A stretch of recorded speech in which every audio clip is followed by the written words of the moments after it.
dari pendapatan kita atau sumber pendapatan lainnya. Tidak ada suatu patokan atau suatu menetapkan, pokoknya kalau segini kamu harus segini gitu. Enggak. Artinya apa? Memberi dengan sukarela. Ya. Nah, mengapa hal itu dilihat tidak merupakan suatu penetapan ya, dan harus dipaksakan sejumlah begini, begitu gitu ya. Karena kita bisa menelisik lebih jauh dalam kitab suci tentang kapan muncul dalam kitab suci tentang persepuluhan atau lebih tepatnya sepersepuluh. Nah, dikatakan di situ pertama kali persepuluhan muncul dalam kitab suci itu dalam kitab Kejadian ketika Melkisedek, seorang raja dan seorang imam Allah yang maha tinggi, mempersembahkan kurban roti dan anggur sebagai ucapan syukur atas kemenangan Abraham atas beberapa raja yang adalah musuhnya. Sebagai persembahan kepada Tuhan, Abraham memberikan kepada Melkisedek sepersepuluh dari semuanya dalam Kejadian 14. Namun demikian, persepuluhan ini tidak dipandang sebagai dimulainya suatu bentuk praktek baru, melainkan lebih sebagai menunaikan kebiasaan yang telah ada. Tampaknya, sepersepuluh dari penghasilan biasanya diberikan kepada para imam dalam pelayanan mereka kepada Tuhan. Nah, hukum Taurat menetapkan persembahan persepuluhan.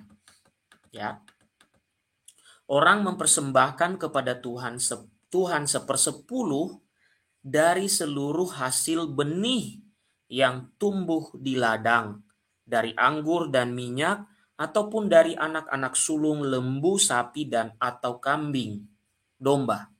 Seperti dalam Ulangan 12 ayat 17, 14 ayat 22 sampai 29. Nah, persepuluhan yang demikian merupakan ungkapan bahwa Tuhan telah dengan murah hati menganugerahkan berkat-berkat ini atas manusia, dan manusia sebagai balasannya mempersembahkan suatu kurban syukur sebesar sepersepuluh dari hasil-hasil pertama. Selain itu, lebih jelas lagi memberikan kita keterangan mengenai persepuluhan itu di dalam kitab Bilangan. Kitab Bilangan mencatat bagaimana Tuhan menetapkan. Ingat Bapak Ibu ya, menetapkan. Ya, oke. Seruput kopi dulu atau apa Bapak Ibu ya. Oke, menetapkan Bapak Ibu ya. Jadi mereka menetapkan. Oke. Tuhan menetapkan, maksud saya bukan mereka. Tuhan menetapkan bahwa kaum Lewi, golongan imam dari kalangan bangsa Yahudi, itu diserahkan kepercayaan atas persepuluhan ini. Di mana kita temukan? Dalam Bilangan 18 ayat 21 sampai 24. Di sana dikatakan mengenai Bani Lewi, sesungguhnya aku berikan kepada mereka segala persembahan persepuluhan di antara orang Israel sebagai milik pusakanya untuk membalas pekerjaan yang dilakukan mereka, pekerjaan pada kemah pertemuan. Ya. Ingat Bapak Ibu, ini Tuhan yang menetapkan, Tuhan yang menyerahkan sebagai milik pusaka kaum Lewi. Karenanya, persepuluhan ini merupakan sumbangan yang dipersembahkan kepada Tuhan dan dibagi-bagikan di kalangan kaum Lewi untuk menopang hidup mereka. Ingat kata kuncinya, ditetapkan dan diberikan kepercayaan kepada kaum Lewi atas persepuluhan sebagai milik pusaka. Maka tadi ada yang bertanya, lah orang-orang ini keturunan Lewi bukan? Atau keturunan siapa? Kalau mereka bukan keturunan Lewi, maka penetapan itu tidak pas untuk mereka. Pemberian perpuluhan itu tidak tepat untuk mereka karena Tuhan sudah menetapkannya. Kalau mereka pun tetap mengambilnya, maka berarti mereka melanggar ketetapan Tuhan kepada kaum Lewi yang di mana dikatakan persepuluhan sebagai milik pusaka kaum Lewi. Ya. Nah, kita lanjut Bapak Ibu. Menariknya ya, praktek persepuluhan entah sebagai suatu kurban demi menghormati Tuhan ataupun sebagai suatu pajak pembayaran kepada penguasa adalah umum di kalangan masyarakat kuno Yunani, Roma, Lydia, Arabia, Babilonia, dan Persia. Sebagian ahli kepurbakalaan beranggapan bahwa besarnya 10% yang menjadi dasar persepuluhan ini adalah karena angka 10 merupakan dasar bagi sistem numerik dan dengan demikian melambangkan totalitas. Oleh sebab itu, Tuhan adalah penguasa totalitas, maka segala berkat yang diterima darinya merupakan anugerah dari Tuhan. Dan karenanya sungguh merupakan tindakan syukur yang pantas untuk mengembalikan 1/10 kepada Tuhan. Nah, bagaimana di dalam sejarah gereja? Nah, ini kan pendek pembahasan saya. Bapak Ibu yang mau bergabung silakan siap-siap. Oke. Dalam sejarah awal gereja atau gereja perdana Bapak Ibu, para imam atau para pastor mengandalkan sumbangan sukarela dari jemaat dalam menunjang kebutuhan mereka.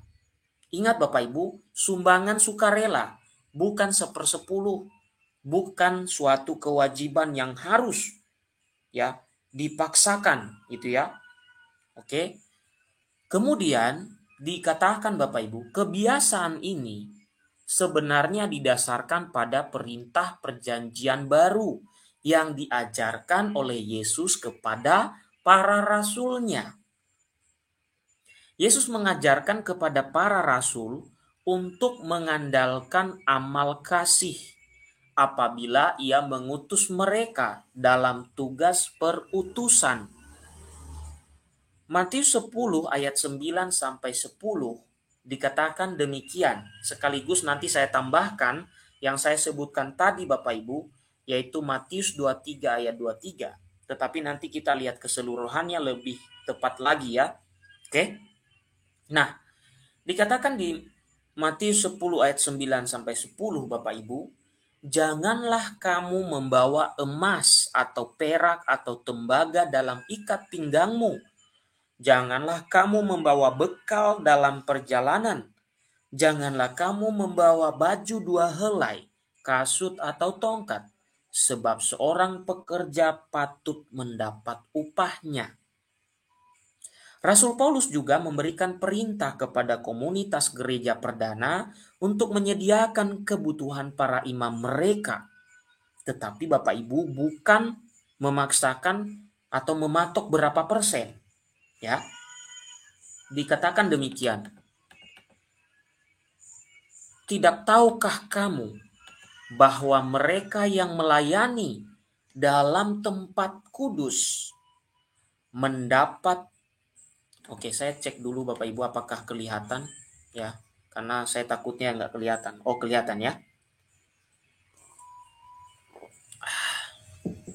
Oke, tidak tahukah kamu bahwa mereka yang melayani dalam tempat kudus mendapat penghidupannya dari tempat kudus itu, dan bahwa mereka yang melayani mezbah mendapat bahagian mereka dari mezbah itu? Demikian pula Tuhan telah menetapkan bahwa mereka yang memberitakan Injil harus hidup dari pemberitaan Injil itu. Jadi di sini Bapak Ibu tidak dipatok berapa persen. Tadi saya sudah berikan pengantar di awal. Setiap lembaga keagamaan sekalipun membutuhkan uang. Yes. Tapi tidak dipatok. Harus 10%.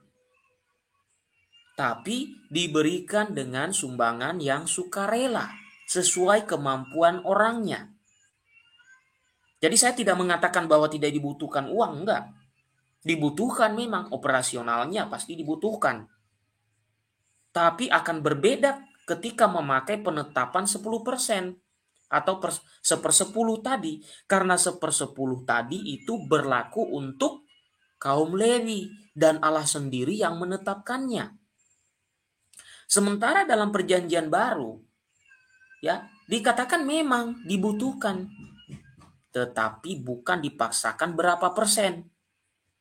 Oke, jadi sumbangan yang demikian tentu saja merupakan sumbangan yang sukarela dan dalam batas kemampuan orang. Karena apa? Tidak dipatok berapa gitu Bapak Ibu. Jadi orang memberi sesuai kemampuannya. Ya. Nah, namun demikian seiring perkembangannya, gereja mengeluarkan ketentuan guna menjamin sumbangan yang demikian. Nah, ini Bapak Ibu ya. Gereja berhati-hati jangan sampai disalahgunakan. Yang sering terjadi sekarang, kenapa orang anti jadinya Bapak Ibu? Karena sering disalahgunakan. Apalagi masih memakai hukum Lewi tadi. Sementara orang itu bukan Lewi. Sementara perjanjian baru berkata hal-hal yang lain. Bahwa itu memang dibutuhkan tetapi dari sukarela.